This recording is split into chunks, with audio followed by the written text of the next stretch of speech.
آپ کے بھروسے پر چھوڑ کر گیا تھا ماموں۔ اس نے گہری سانس لی، آنکھوں کی نمی کو صاف کیا۔ اگر میں مجبور نہ ہوتا تو اسے ان لوگوں کے بیچ کبھی نہیں آنے دیتا۔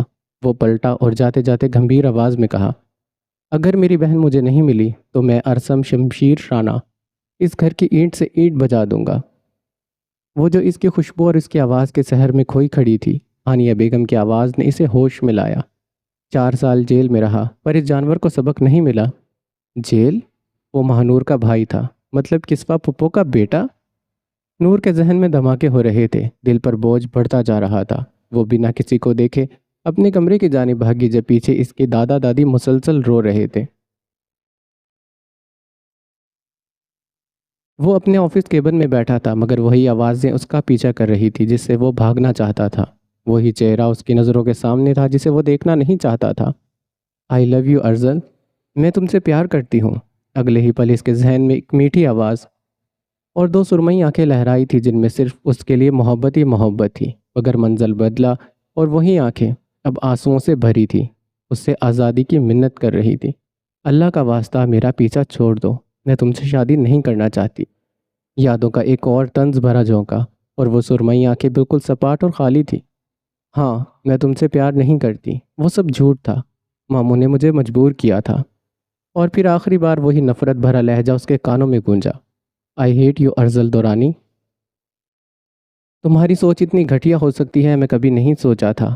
گھن آ رہی ہے مجھے خود پر کہ میں نے تم سے محبت کی۔ اس بار ارزل کی وحشت زدہ آئس بلو آنکھیں کھل چکی تھی، اس کے خوبصورت چہرے پر اب صرف نفرت اور سختی تھی۔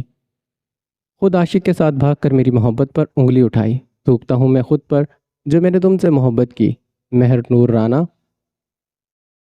غصے کے عالم میں اس نے ٹیبل پر رکھا بھاری پیپر ویٹ اٹھا کر پوری قوت سے دروازے پر مارا تھا۔ ہی کسی پل دروازہ کھلا اور اندر داخل ہونے والے شخص کے گھٹنے پر وہ پیپر ویٹ زور سے لگا تھا۔ آہ! ایک درد بھری آواز گونجی۔ اس کی آواز پر ارزل اس کی سمت مڑا تھا۔ مس ہیزن، آپ ٹھیک ہیں؟ اس نے سپاٹ لہجے میں پوچھا مگر اس کے چہرے پر کوئی تاثرات نہیں تھے۔ ہیزن نے نم آنکھوں سے اس پتھر جیسے چہرے کو دیکھا اور ٹوٹے ہوئے لہجے میں بولی، تھوڑا درد۔ ابھی اس کا جملہ مکمل نہیں ہوا تھا کہ ارزل سردی سے بولا، سوری تو نہیں بولوں گا، غلطی آپ کی ہے، دروازہ نوک کر کے آنا چاہیے تھا۔ ویل، اتنا کہتے ہوئے میڈیکل روم کی جانب جانے اور اتنا کہہ سکتا ہوں کہ میڈیکل روم کی جانب جائیں۔ اتنا کہہ کر وہ دوسری سمت مڑ گیا تھا جیسے وہاں موجود ہی نہ ہو۔ یہ شخص جتنا خوبصورت ہے اتنا ہی شفاق ہے، عزن نے اپنے من میں سوچا۔ وہ گھٹنے کا درد چھپاتی چھوٹے چھوٹے قدم لیتی ہوئی میڈیکل روم کی جانب بڑھ گئی تھی۔ میں ارسم شمشیر رانہ، اگر میری بہن مجھے نہیں ملی تو میں اس گھر کی اینٹ سے اینٹ بجا دوں گا۔ وہ اپنی آواز گمبھیر کرنے کی ناکام کوشش کرتے ارسم کی نقل کر رہی تھی، باقی دونوں اسے حیرت سے آنکھیں پھاڑے دیکھ رہے تھے۔ یار دل، وہ بندہ اتنا اوور ایکٹنگ کر کے گیا ہے، یا تم اس کی جگہ اوور ایکٹنگ کر رہی ہو؟ دیان نے پاپ کارن چباتے ہوئے پوچھا تھا۔ وہ اسے ایسے دیکھ رہا تھا جیسے سامنے کوئی بلاک باسٹر مووی چل رہی ہو۔ چپ کر بندر، میری ایکٹنگ پر انگلی اٹھا رہا ہے؟ خوش قسمت ہے شوبز انڈسٹریز والے کہ دلارا دورانی نے وہاں قدم نہیں رکھا، ورنہ آج سب بے روزگار ہو جاتے۔ میں تو عارش بھائی کو بھی پیچھے چھوڑ کر ان سے بڑی سپر سٹار بن جاتی۔ اس نے اپنے چاکلیٹ براؤن شولڈر لینتھ بال جھٹک کر ادا سے کہا تھا۔ اس کی مسکراہٹ کے ساتھ گالوں پر 2 گہرے ڈمپل وجے ہوئے تھے۔ ہاں، تمہاری وجہ سے ساری موویز اور ڈرامے فلاپ ہو جاتے اور بیچارے پیسے نہ ملنے پر بے روزگار ہی ہو جاتے، دیان نے دانت نکالتے کہا تھا۔ دلارا اس پر جپٹنے ہی والی تھی کہ عارش بیچ میں بول پڑا، ابھی تم چپ نہ ہوئے مسٹر ڈی ڈی تو میں تمہیں پاپ کارن چھین کر منہ پر دے ماروں گا اور چچا کو تمہارے سارے کارنامے بتا دوں گا۔ عارش کی وارننگ سنتے ہوئے دیان نے لڑکیوں کی طرح منہ بسورا تھا، جیسے اس گھر میں سب سے زیادہ ظلم اسی پر ہوتا ہو۔ پھر کیا ہوا دل؟ بابا اور چچا نے کچھ نہیں کہا؟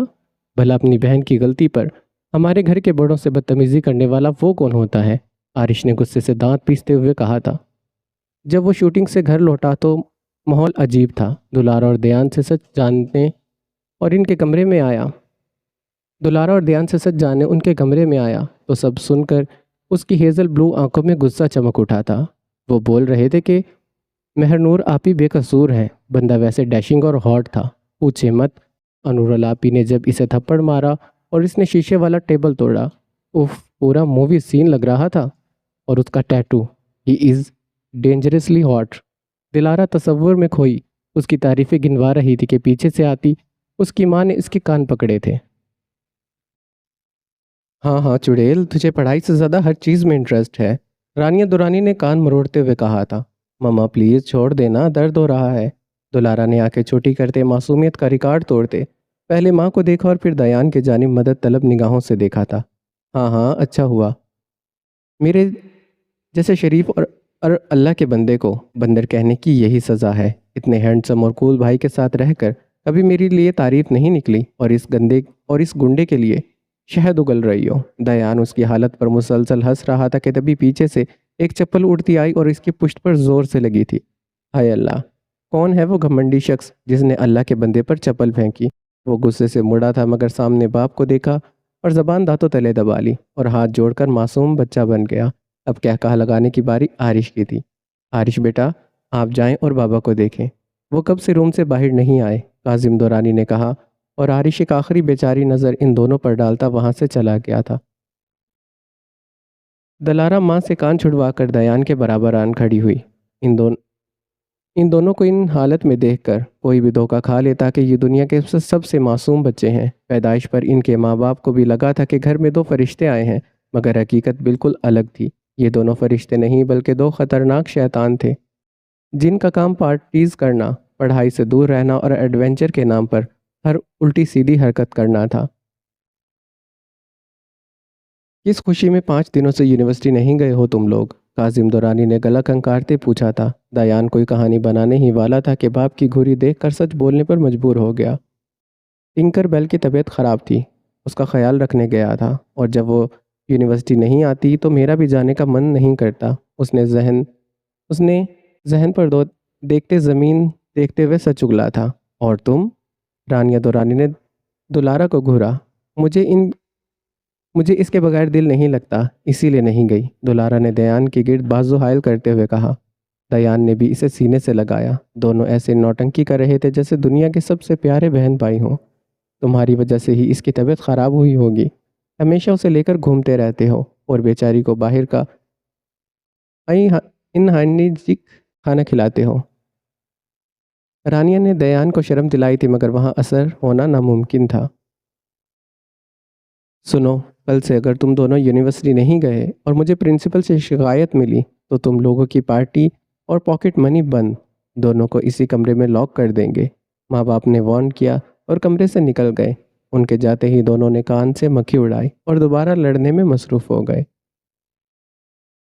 وہ چھوٹے چھوٹے قدم لیتی جیسے تیسے گھر پہنچی۔ آنسو مسلسل اس کی آنکھوں سے بہہ رہے تھے۔ وہ آفس کے میڈیکل روم میں اپنی چوٹ دکھانے نہیں گئی تھی کیونکہ وہاں کوئی لیڈی ڈاکٹر موجود نہیں تھی۔ چوٹ گہری تھی مگر خون نہیں نکل رہا تھا اور وہ نہیں چاہتی تھی کہ کسی میل ڈاکٹر کی ٹٹولتی نگاہوں کا شکار بنے، اسی لیے پرمیشن لے کر سیدھا گھر آ گئی۔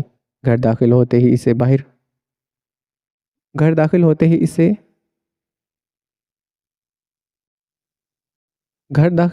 اسے بہاریں کہیں دکھائی نہیں دی۔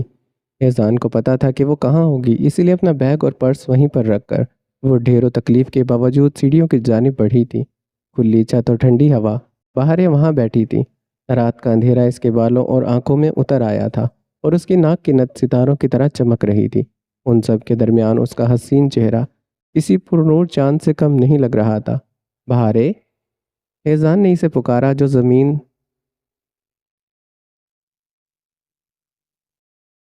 وہ جو روز کی طرح آسمان سے باتیں کر رہی تھی اس میٹھی آواز پر فوراً سے پیچھے مڑی۔ زینی، آج اتنی جلدی آ گئی تم؟ وہ پہلے تو چونکی مگر پھر ہیزن کے لڑکھڑاتے قدم کو دیکھ کر ٹھٹک گئی۔ کیا ہوا زینی؟ اس نے پریشانی میں ہیزن کو اپنے برابر بٹھایا۔ ہیزن جو اب تک سب کچھ دبائے بیٹھی تھی، کسی کو فکر کرتے دیکھ ضب کھو بیٹھی اور رونے لگی۔ بہاریں بوکھلائی اس کے آنسو صاف کرنے لگی۔ ارے زینی، کیا ہوا؟ بتاؤ تو صحیح۔ کیا ہی بولوں بہاریں، اس آفس میں لوگوں کی مدد کے لیے سائیکالوجسٹ بن کر رہ گئی تھی، مگر وہاں رہ کر مجھے لگتا ہے کہ مجھے خود سائیکالوجسٹ کی ضرورت پڑ جائے گی۔ وہ مسٹر انٹارکٹیکا مجھے پاگل مریضہ بنا کر چھوڑے گا، اس نے سسکی لیتے ہوئے شکایت کی تھی۔ کون؟ وہ تمہارا آئس پرنس باس؟ بہاریں نے شرارت سے پوچھا، جس پر ہیزن بھڑک اٹھی تھی۔ نام مت لو اس نخرے نواب کا۔ ایک تو اس کے نخرے ختم نہیں ہوتے، دوسرا ہمیشہ منہ پھلائے پانڈا بنا گھومتا رہتا ہے، اور آج تو پیپر ویٹ کا پہلوان بنا کر میری ہڈی ہی توڑ دی ہے۔ وہ غصے میں اسے نئے نئے ناموں سے نوازتی اپنے گھٹنے پر ہاتھ رکھ کر بیٹھ گئی تھی۔ بہاریں ہنستی ہوئی فوراً سے اٹھی اور آلمنٹ اور آئس پیک لے کر آئی۔ وہ گھٹنے پر برف لگاتے ہوئے پھر سے اس کو چھیڑنے لگی، لیکن تم نے ہی تو کہا تھا کہ وہ آئس پرنس ہے، اتنا ہینڈسم ہے کہ نظر نہیں ہٹتی۔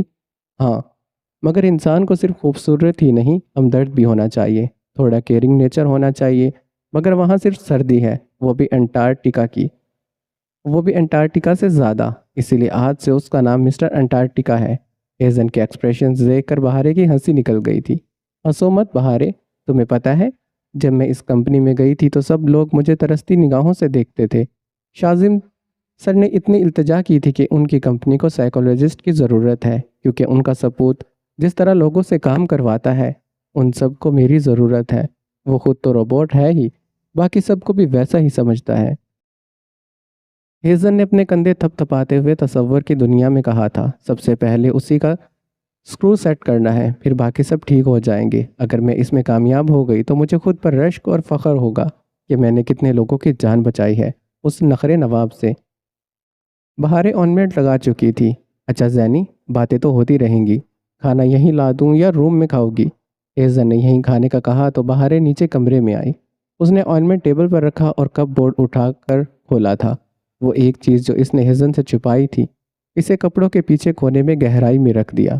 کپ بورڈ بند کرتے اس کی آنکھ سے ایک آنسو نکلا، جسے فوراً سے صاف کرتی وہ کچن کی جانب بڑھ گئی تھی۔